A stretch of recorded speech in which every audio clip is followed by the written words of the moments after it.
So that's the first claim. The next claim to recognize is that the masses are easily, and this is for me, being a peace activist, being an educator of peace studies and alliance building, this is an important concept for me, and I found this intriguing, and this is one of the things that motivated me to read Gasset. The masses are easily terrified and thus a tremendous source of violence, right? It's important to recognize that the masses are led by their desires, right? The mass, the majority of the population, is led by desire. This idea of the function of the middle class, of the masses, isn't new, right? And it's not exclusive to Gasset. This goes all the way back to Plato's Republic, and eventually, maybe after my analysis of Gasset, I might do sort of a chapter-by-chapter analysis on the various books in Plato's Republic, because Plato talks exactly about this, right? He, some would argue, is responsible for demarcating the upper, middle, and the lower classes. Of course, he had different names for them, but the concept is the same, right?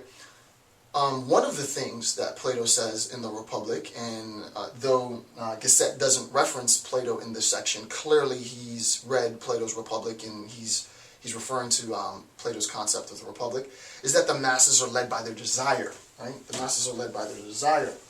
So to read the section with respect to the role of violence with respect to the masses, right? The role that terror plays in governing and structuring the masses. Gasset says, the element of terror in the destiny of our time is furnished by the overwhelming and violent moral upheaval of the masses, right?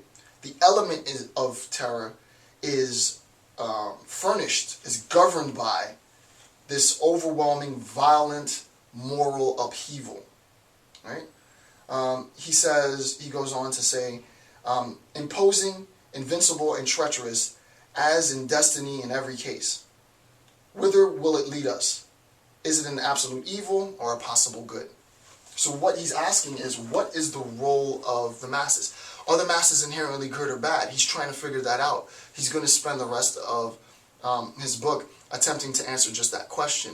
But what he's already addressed, to use his words, is that the element of terror, right, furnishes violent upheaval within the masses, right?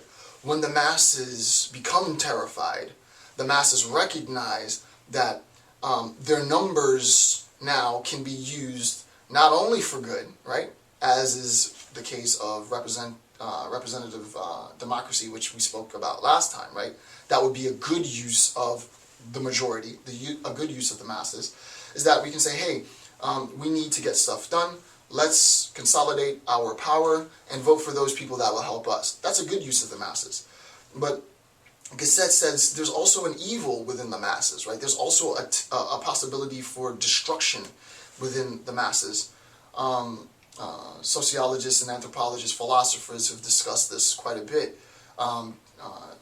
James Waller, Hannah Arendt, Christopher Browning, to an extent, you know, they would all call this sort of the banality, the generality, so the everydayness of evil, right? That the masses inherently have this propensity towards evil. The masses recognize that there is might. Where there is might, there is right. Again, this coming from Plato's Republic, right? There's an exchange in Plato's Republic between a general, and I won't get into the details just yet, but Thucydides and Socrates get in an argument. Two characters get in an argument, a general and a philosopher, and the general says, might makes right, right? Where there are powerful people, then we can talk about conceptions of what's right, right? Also, where there are numbers, there is power. So if the masses are significantly terrified enough, and this is Gasset, right? If the masses are significantly terrified enough, well, they might not use their powers in order to do good. They might use their powers, they might consolidate those powers to target particular members within a population, to target themselves, to target the aristocracy, or to target the minorities, right? So, for example, the classic story of Anastasia, would be an example where the masses targeted the aristocracy, right?